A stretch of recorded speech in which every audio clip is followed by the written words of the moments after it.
Hi, welcome to Nithi's kitchen.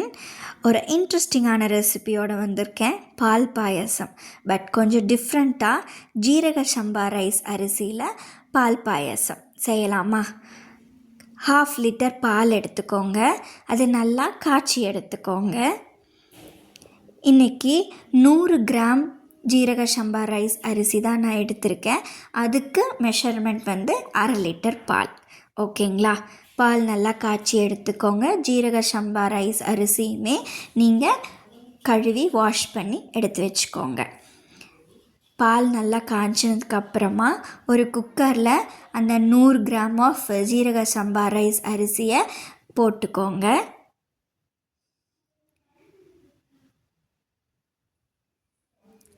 இந்த அரிசி வேகிறதுக்காக measurement நான் சொல்கிறேன்.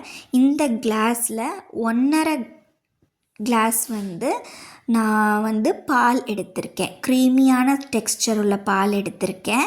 அதே மாதிரி 1.5 கிளாஸ் தண்ணி. இது ரெண்டும் சமமாக இருக்கணும். பாலும் தண்ணியும் சமமாக இருக்கணும். 1.5 கிளாஸ் பால், 1.5 கிளாஸ் தண்ணி. இது ரெண்டையும் ஊற்றி நீங்கள் விசில் விட்டு எடுத்துக்கலாம். நான் இன்றைக்கி 3 விசில் விட்டு எடுத்திருக்கேன். உங்களோட குக்கருக்கு எப்படி விசில் விட்டால் அரிசி வெந்து கிடைக்குமோ அந்த மாதிரி நீங்கள் விட்டு எடுத்துக்கலாம்.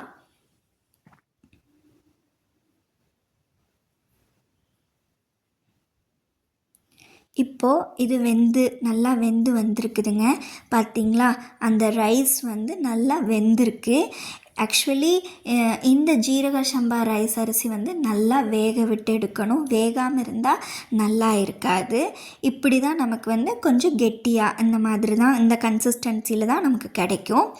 இப்போது இதை நம்ம வேறு ஒரு கடாயில் நம்ம இதை ட்ரான்ஸ்ஃபர் பண்ணிக்கலாம். இப்படி தான் இருக்கும் நீங்கள் ட்ரான்ஸ்ஃபர் பண்ணும்போது. சரிங்களா? அப்போ நம்ம பாயசத்தோட கன்சிஸ்டன்சி நமக்கு கிடைக்கணும். அதுக்காக நான் மறுபடியுமே நம்ம காய்ச்சி வச்ச பாலிலிருந்து 1.5 கிளாஸ் ஆஃப் மில்க் எடுத்து, அந்த பால் எடுத்து நான் இதில் சேர்க்குறேன். ஓகேங்களா? இது நம்ம 1.5 கிளாஸ் ஆஃப் பால் நம்ம சேர்க்கும்போது இது பாயசமோட கன்சிஸ்டன்சியில் நமக்கு கிடைக்கும். ஸ்டவ் ஆன் பண்ணிக்கோங்க. அதுக்கப்புறமா நல்லா இலக்கி விட்டுக்கோங்க. அப்படியே நமக்கு தெரியும் அந்த க்ரீமியான கன்சிஸ்டன்சி, பாயசம் கன்சிஸ்டன்சி நமக்கு தெரியும். இல்லை உங்களுக்கு இன்னியும் கெட்டியாக இருக்குது அப்படின்னா நீங்கள் இன்னும் ஒரு 1/2 டம்ளர் பால் கூட சேர்த்திக்கலாம். இதுக்கு சுகர் பார்த்திங்கன்னா சுகர் சேர்க்கணும். இதுக்கு சுகர் நான் சுகரும் எடுத்திருக்கேன், மில்க் மைடும் எடுத்திருக்கேன். ஓகேங்களா? இது நல்லா கொஞ்சம் பாயில் ஆகி வரட்டும்.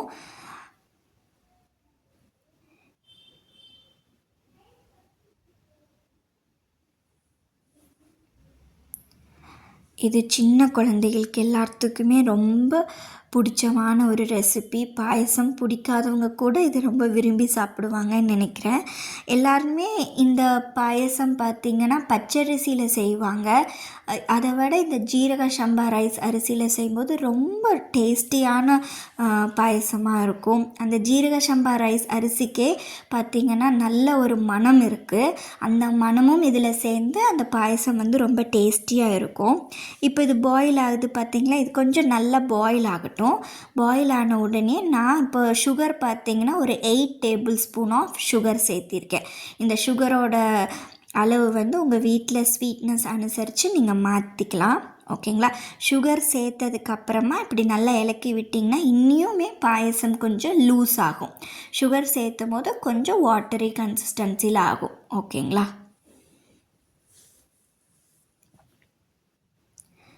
நல்லா இலக்கி எடுத்து வச்சுக்கோங்க. அப்புறமா நான் மில்க் மைடு சேர்த்திருக்கேன். நான் ஒரு ஸ்மால் பவுலில் தான் மில்க் மைடு சேர்த்திருக்கேன். நீங்களும் உங்களோட கன்சிஸ்டன்சி அனுசரித்து, ஒரு ஸ்வீட்னஸ் அனுசரித்து நீங்கள் மில்க் மைடு சேர்த்திக்கலாம்.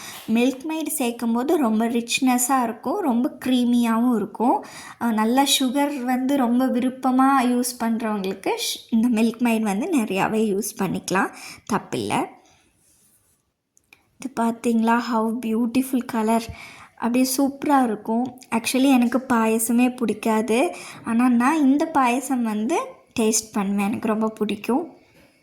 ட்ரை பண்ணி பாருங்கள், உங்களுக்கும் பிடிக்கும். இதுக்கு வந்து நம்ம கேஷ்யூ, திராட்சை இதெல்லாமே நம்ம சேர்த்திக்கலாம். நல்லா ஒரு 2 டேபிள் ஸ்பூன் ஆஃப் கீ விட்டு கேஷ்யூ வந்து எடுத்து வச்சுக்கோங்க. கேஷ்யூ வந்து நல்லா ரொம்ப பிடிக்கும்னா நிறையாவே சேர்த்திக்கலாம். கேஷ்யூ வந்து நல்லா கொஞ்சம் ஒரு ப்ரௌன் கலர் ஆகிற வரைக்கும் வறுபடணும். ரொம்ப கருப்பாக ஆகிற வரைக்கும் நீங்கள் வறுக்காதீங்க. இந்த ப்ரௌன் கலர் ஆகிற வரைக்கும் வறுபட்டதுக்கு அப்புறமா நீங்கள் திராட்சையை சேர்க்கலாம்.